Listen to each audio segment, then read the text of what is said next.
कराची का कश्मीर ताईं जूने जा बिरादरी के एक ही प्लेटफार्म ते गॾु करण जूने जा वेलफेयर ऑर्गेनाइजेशन सूबाई सिंध जा मरकज़ी अॻुवान ज़िले जेको सो नौशहर फिरोज़ में जूने जा बिरादरी जे गॾिजाण में शिरकत कई आहे जिते नवां उहिदेदार चूंडिया विया आहिनि। अचो उन्हनि सां ॻाल्हियूं कयूं त तंज़ीम बाबति हुननि जो छा चवणु।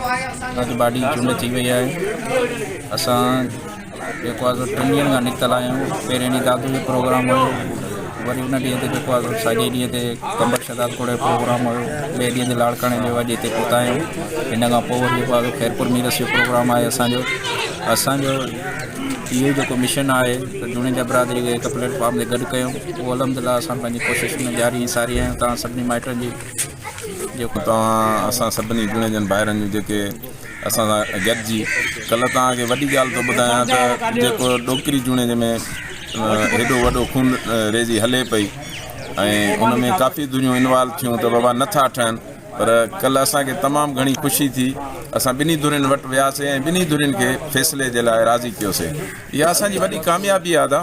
इहे जेसिताईं इहे खूनी झगड़ा असां हिक ॿिए मां नफ़रतूं ख़तमु न कंदासीं तेसिताईं असां जूने जा गॾु न थी सघंदासीं।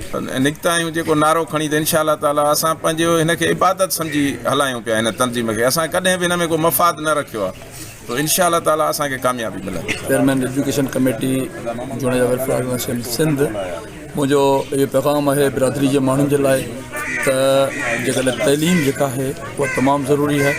हर अख सुञाणप जी अख ॾिए थी।